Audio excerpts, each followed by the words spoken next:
ज्यांच्या नावाने भ्रष्टाचारी नेते, मंत्री आणि सरकारी कर्मचाऱ्यांचे धाबे दणाणतात, त्या IAS अधिकारी तुकाराम मुंढे यांनी रामदेव बाबांची झोप उडवली. पतंजलीच्या उत्पादनांवर तुकाराम मुंढेंचा हातोडा, राज्यभरात धडक कारवाई, 80 लाखांचा माल जप्त. आतापर्यंत रामदेव बाबांचे फडणवीसांना फोन सुरू पण झाले असतील, कारण रामदेव बाबाच्या धोत्राला हात घातला मुंढे साहेबांनी. सोशल मीडियावर तुकाराम मुंढेंचं चौफेर कौतुक होतंय. मुख्यमंत्रीपेक्षा या व्यक्तीवर लोकांचा विश्वास जास्त आहे. साहेब आपण मुख्यमंत्री सुरुवातीला आणि नंतर पंतप्रधान व्हावे ही एकच अपेक्षा साहेब आपल्याकडून. रविराज साबळे यांनी तुकाराम मुंढे यांच्या कामाचं कौतुक केलं. भेसळ करणाऱ्या दलिंदरांनो सावध व्हा, तुकाराम मुंढे साहेब आलेत.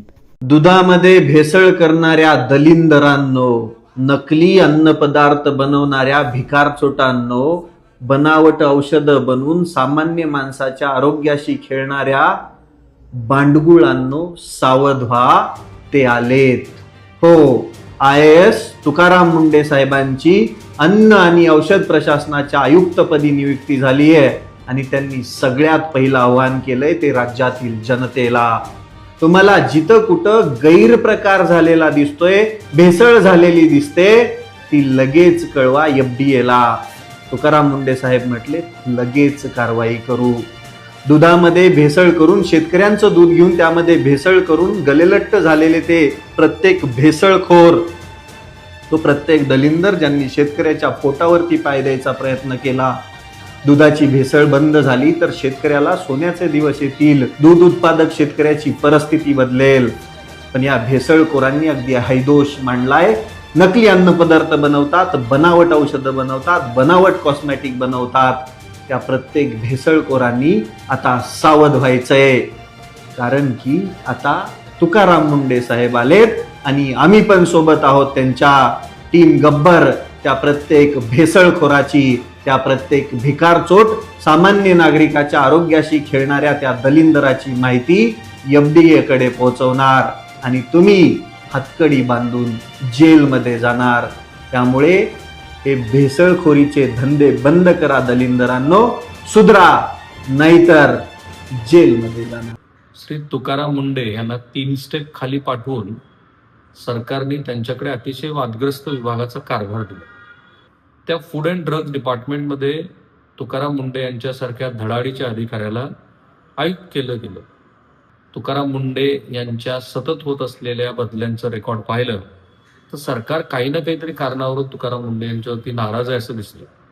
आणि आज तर ज्या पद्धतीची कारवाई तुकाराम मुंढे यांनी केली आहे, त्याच्यानंतर तर कदाचित जर पतंजलीच्या श्री रामदेव बाबा यांचे हितचिंतक सत्ताधारी घटक पक्षामध्ये असतील तर ती नाराजी आणखी वाढणारच आहे असं दिसतं. कारण काय झालंय, तुकाराम मुंढे यांनी 2 दिवसापूर्वी चार्ज घेतला आणि मला लगेच FDAच्या 2-3 अधिकाऱ्यांचा फोन आला की अहो बरं झालं, आता आमचं डिपार्टमेंट पूर्ण स्वच्छ होईल.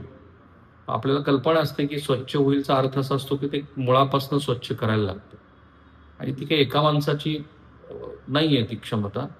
पण तरी तुकाराम मुंढेंनी ते प्रयत्न सुरू केले आणि इंटरेस्टिंगली पहिल्याच दिवशी आंब्यामध्ये असलेलं, म्हणजे आंब्याच्या पल्पमध्ये असलेली भेसळ, दुधातली भेसळ वगैरे वगैरे सगळं बाहेर यायला लागलं. पण आता ही प्रेस नोट बघा FDA डिपार्टमेंटची आहे की ज्याच्यामध्ये श्री रामदेव बाबा आणि त्यांचे जे सहकारी आहेत ते दोघं मिळून जे पतंजली चालवतात त्या पतंजलीचा याच्याशी संबंध येतो आहे.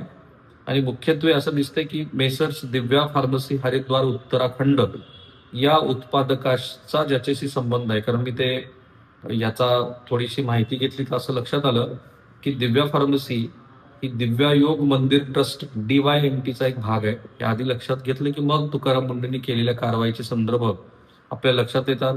आणि या DYMTचे संचालक आहेत बाबा रामदेव आणि आचार्य बालकृष्ण, राईट. सो या प्रेस नोटमध्ये काय लिहिलंय, ज्याच्यामुळे बाबा रामदेव यांना पहिला धडाका तुकाराम मुंढे यांनी दिलाय असं दिसतंय. त्यांच्या डिपार्टमेंट अंतर्गत कारवाई होत की आरोग्याशी खेळ करणाऱ्यांची गय नाही. आयुक्त तुकाराम मुंढे यांच्या आदेशानुसार राज्यभरात FDA औषधावरील आक्षेपार्ह जाहिरातीविरुद्ध धडक मोहीम. खरं तर सुप्रीम कोर्टामध्ये हे प्रकरण गेलं होतं आणि तिथे सुप्रीम कोर्टाने म्हटलं होतं पतंजलीला की अतिशय भ्रामक पद्धतीच्या ज्या जाहिराती आहेत त्या जाहिराती तुम्ही हटवा किंवा त्या जाहिरातीच्या संदर्भामध्ये माफी मागा. आता प्रत्यक्षात त्यांनी माफी मागितल्याच्याही बातम्या आल्या, जेवढं मला आता आठवतं. नंतर हाही खुलासा आला की आम्ही काही माफी मागितलेली नाही वगैरे. पण हा शब्द फार इंटरेस्टिंग आहे. 29 मे 2026च्या ह्या प्रेस नोट मधली पहिली 4 वाक्यच असं लक्षात येतात की रामदेव बाबा यांच्या ट्रस्टकडनं चुकीचं घडत आहे. आरोग्याशी खेळ करणाऱ्यांची गय नाही. आयुक्त तुकाराम मुंडे यांच्या आदेशानुसार राज्यभरात एफडीएची औषधावरील आक्षेपार्ह जाहिरातीविरुद्ध धडक मोहीम. ही जरब बसलीच पाहिजे. तुकाराम मुंडे हे एक सिस्टीमचा भाग आहे आणि सिस्टीमचा भाग जे चालवतात त्यांच्याबद्दल लोकांच्या मनात, कारण ते आरोग्य विभागात होते, तिथेही त्यांनी उत्तम काम केलं.